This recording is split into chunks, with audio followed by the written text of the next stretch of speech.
तो चलिए इस चैप्टर का सेकंड लास्ट टॉपिक जो कि प्रेगनेंसी एंड एम्ब्रियोनिक डेवलपमेंट है वो हम शुरू करते हैं। इससे पहले हम लोगों ने जाइगोट, मोरूला, ब्लास्टूला, गेस्टूला ये सारी बातें करी थी। अब हम बात करेंगे प्रेगनेंसी और एम्ब्रियोनिक डेवलपमेंट की। अब हमने बात कर ली थी कि इम्प्लांटेशन हो चुका है जो कि 7वें फर्टिलाइजेशन के 7वें दिन पे होता है, जिसके अंदर आपका जो ब्लास्टोसिस्ट है वो जाके एंडोमेट्रियम के अंदर धस जाता है।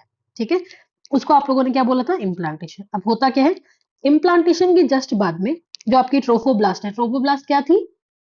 ब्लास्टोसिस्ट की बाहर वाली लेयर, उसके अंदर में से निकलते हैं कुछ फिंगर लाइक प्रोजेक्शन जिनको आप बोलते हो कोरियोनिक विलाई। ठीक है, वापस सुनिएगा, ये आपका ट्रोफोब्लास्ट था जिसके ये वाली ट्रोफोब्लास्ट थी आपकी, और ये आपका इनर सेल मास था। उसमें से बाहर वाली लेयर ट्रोफोब्लास्ट में से कुछ ऐसे फिंगर लाइक प्रोजेक्शंस निकल के आते हैं जिनको आप बोलते हो कोरियोनिक विलाई। ये कोरियोनिक विलाई जो होते हैं इसके आजू बाजू होता है आपका यूट्रस का टिश्यू और आपका मेटरनल ब्लड। ठीक है, मतलब मम्मी का जो ब्लड होता है। ठीक है, ये कोरियोनिक विलायत धीरे धीरे क्या करती है, ये यूट्रस के टिश्यू, बोले तो आपके एंडोमेट्रियम के अंदर ऐसे स्पेसेस बने होते हैं, इसके अंदर ऐसे जाके धस जाती है। ठीक है, जब वो इसके अंदर ऐसे इंटरडिजिटेट होती है और आगे जाके एक स्ट्रक्चर बना लेती है, उस स्ट्रक्चर को आप बोलते हो प्लेसेंटा। वापस सुनिएगा, जैसे इम्प्लांटेशन हुआ उसके बाद में आपके ट्रोफोब्लास्ट से कुछ फिंगर लाइक प्रोजेक्शंस निकलेंगे जिनको आपने बोला कोरियोनिक विलाय। कोरियोनिक विलाय के आजू बाजू आपका यूट्रस का टिश्यू होगा और मेटरनल ब्लड होगा ऑफ कोर्स। वो कोरियोनिक विलाय जो होती है वो और जो यूट्रस का टिश्यू होता है वो आपस में एक दूसरे में इंटरडिजिटेट कर जाते हैं, और उनके इंटरडिजिटेट करने के बाद में एक स्ट्रक्चर बनता है, एक फंक्शनल यूनिट तैयार होती है जिसको आप बोलते हो प्लेसेंटा, जो कि आपके डेवलपिंग एम्ब्रियो को, जिसको आपने फीटस बोला है उसको, और मेटरनल बॉडी उसको, इन दोनों को कहीं ना कहीं कनेक्ट करने के काम में आती है। अब प्लेसेंटा का काम क्या है? प्लेसेंटा को हम लोग ना ऐसे बोल सकते हैं that it is a ephemeral organ. ठीक है, मतलब कुछ समय के लिए बनता है, सिर्फ 9 महीने के लिए बनेगा, और ये एक एंडोक्राइन टिश्यू की तरह भी एक्ट करता है क्योंकि बहुत सारे हार्मोन्स बनाता है।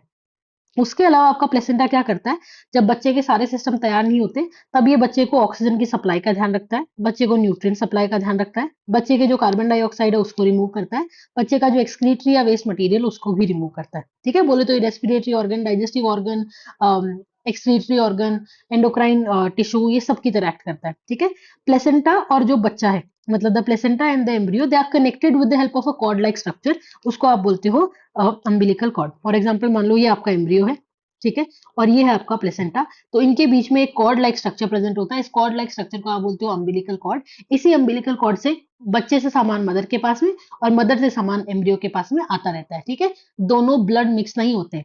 ठीक है, दोनों ब्लड कभी मिक्स नहीं होंगे। ठीक है, बस इधर का सामान इधर और इधर का सामान आ जाएगा, तो ये वाली बात चलती रहती है। फिर हमने अभी बात करी कि प्लेसेंटा आपके एंडोक्राइन टिश्यू की तरह एक्ट करता है, क्यों? क्योंकि ये बहुत सारे हार्मोन्स बनाता है। कौन कौन से हार्मोन ये बनाता है? HCG, that is human chorionic gonadotrophin.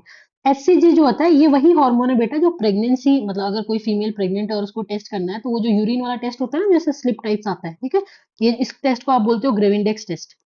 ठीक है, तो एचसीजी जो होता है ना, ये वाला हार्मोन जो है ये निकल के यूरिन में जाता है, और ये इस वाले टेस्ट के अंदर एचसीजी को ही हम डिटेक्ट करते हैं। अगर एचसीजी आ जाता है इसका मतलब प्रेग्नेंट है, क्योंकि एचसीजी प्लेसेंटा से बना है, अगर प्लेसेंटा बन गया इसका मतलब प्रेग्नेंट है। और अगर नेगेटिव आता है दैट मीन्स एचसीजी नहीं है, इसका मतलब प्लेसेंटा नहीं है।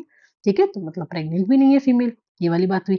उसके बाद में आता है human placental lactogen. Human placental lactogen जो होता है इसके अंदर लैक्टोजेनिक प्रॉपर्टीज होती है जो लैक्टेशन के वक्त काम आएगी। ईस्ट्रोजन और प्रोजेस्ट्रोजन को आप जानते हैं। ठीक है, इसके अलावा ओवरी से रिलैक्सिन हार्मोन भी रिलीज होता है। रिलैक्सिन हार्मोन जो आपका पार्चुरेशन होता है उसके वक्त प्यूबिक सिम्फाइसिस जो जॉइंट है उसको रिलैक्स करता है ताकि बच्चे का सर आराम से निकल जाए। ठीक, तो एचसीजी, एचपीएल और रिलैक्सिन ये 3 हार्मोन ऐसे हैं जो वुमेन के अंदर सिर्फ प्रेगनेंसी के वक्त बनते हैं। एक बहुत इंपॉर्टेंट लाइन है जो यहाँ पे मिली है आपको। ठीक है, इसके बाद में इन्होंने बोला है कि प्रेगनेंसी के अंदर और भी बहुत सारे ऐसे हार्मोन है जिनका लेवल ऊपर जाता है, जैसे oestrogen, progestogen, cortisol, prolactin and thyroxine. अब ये इग्नोर होने वाली बातें हैं। कॉर्टिसोल और थायरॉक्सिन बच्चे को याद ही नहीं रहेगा। ठीक है, तो यहाँ से ये वाली चीज आपको याद करनी है कि यहाँ पे कॉर्टिसोल और थायरॉक्सिन का नाम भी दे रखा है। ठीक है, ये इंक्रीज हो जाते हैं मेटरनल ब्लड के अंदर, तो मम्मी जो है उनके ब्लड के अंदर इन हार्मोन्स का लेवल काफी ऊपर जाता है प्रेगनेंसी के वक्त। क्यों? ताकि वो बच्चे की जो ग्रोथ है उसको मेंटेन कर पाए, और जो मेटाबॉलिक चेंजेस हो रखे हैं प्रेगनेंसी के अंदर मदर के अंदर और बच्चे के अंदर उसको भी मेंटेन कर पाए। ठीक, अब ये वाला डायग्राम आप एक बार देख लीजिएगा। ये अम्बिलिकल कॉर्ड है और ये प्लेसेंटा है, कनेक्ट कर रही है इसको। ठीक है, ये एम्ब्रियो है ही, ये यॉर्क सैक है, that is your extra embryonic layer, और ये यूट्रस की कैविटी है, और ये आपकी प्लेसेंटल विला है। एक बार ये डायग्राम देख लीजिएगा। इसके बाद में इन्होंने बोला है कि इम्प्लांटेशन के जस्ट बाद में आपका जो इनर सेल मास है ये एम्ब्रियो बनाने लगता है, और एम्ब्रियो बनाने के लिए ये डिफरेंशिएट होता है 2 लेयर के अंदर।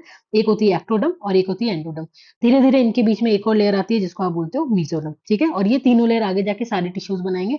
आप लोगों ने टिश्यू में भी पढ़ा है कि जो आपका नर्वस टिश्यू है वो एक्टोडर्म है ओरिजिन के अंदर, जो आपका कनेक्टिव टिश्यू है या मस्कुलर टिश्यू है वो मेसोडर्मल है, ठीक है? और आपका जो एपिथेलियल टिश्यू है वो सबसे बना हुआ है, ठीक है? सारे लेयर से।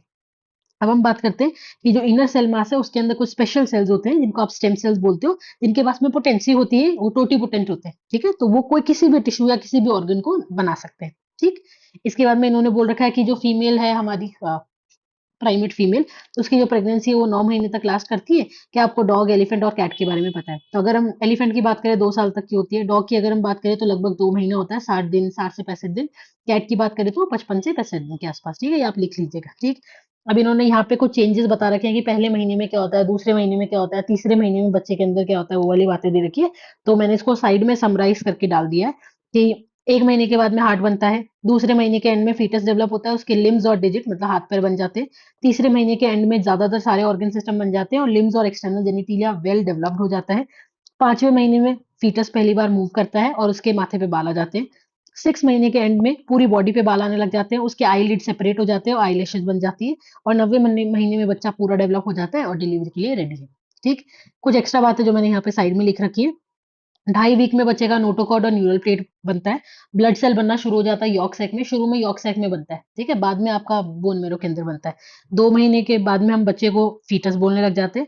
तीसरे महीने में आप बच्चे को बाहर से देख के, ठीक है? जो आपकी वो इमेजेस वगैरह तैयार होती है, उसमें आप उसका सेक्स पता लगा सकते हैं। और 4 महीने में बच्चा इंसान जैसा उसका चेहरा दिखने लग जाता है, और ट्राइमेस्टर के एंड में, तीसरे ट्राइमेस्टर के एंड में उसकी न्यूरॉन जो है माइलिनेटेड हो जाती है।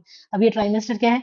पूरा 9 महीने का पीरियड होता है ना, उसमें से 3 महीने, 3 महीने और 3 महीने ऐसे करके 3 ट्राइमेस्टर होता है। ये 3 महीने का पहला ट्राइमेस्टर, ये 3 महीने का दूसरा ट्राइमेस्टर और ये 3 महीने का तीसरा ट्राइमेस्टर। ये थोड़ी मैंने एक्स्ट्रा बातें दे रखी है, ये देख लेना। इस पूरे पैराग्राफ में यही सारी बातें हैं, ठीक है? तो कुछ-कुछ जगह पे ऐसा बताया जाता है कि एक्टोडर्म से कौन-सा ऑर्गन बनता है, एंडोडर्म से कौन-सा ऑर्गन बनता है, मेसोडर्म से कौन-सा ऑर्गन बनता है। तो ये इतना डिटेल में आपको नहीं जाना है क्योंकि आजकल क्वेश्चन आना बंद हो गए हैं, क्योंकि एनसीईआरटी में कहीं दिया हुआ ही नहीं है, ठीक है? तो ये यहाँ की बातें हमारी कंप्लीट हो गई। इसमें आपको याद क्या-क्या करना है? हॉर्मोन्स के नाम याद कर लेना। कौन-कौन से हार्मोन ऊपर जाते हैं ये याद कर लेना। कौन-कौन से हार्मोन प्रेगनेंसी में बनते हैं ये याद कर लेना। लेबलिंग आपको देखनी पड़ेगी, ठीक है? उसके बाद में आप ये याद कर लेना, एक्टोडर्म, एंडोडर्म पहले बनती है, मेसोडर्म बीच में आती है, स्टेम सेल्स क्या होते हैं, प्रेगनेंसी का पीरियड याद कर लेना, ये वाली सारी बातें याद कर लेना, ठीक है? तो ये हमारा ये वाला टॉपिक शायद कंप्लीट हो गया। ये मैंने साइड में कुछ बातें दे रखी है कि प्लेसेंटा यूथीरिया मैमल्स के अंदर ही होती है, मेटाथीरिया, यूथीरिया आपने पढ़ा है एनिमल किंगडम में, उसमें से सिर्फ यूथीरिया के अंदर मिलेगी। और आपके 4 एक्स्ट्रा एम्ब्रियोनिक मेम्ब्रेन्स बनती है, जैसे आपके 3 प्राइमरी जर्म लेयर्स होती है ना, एक्टोडर्म, मेसोडर्म, एंडोडर्म।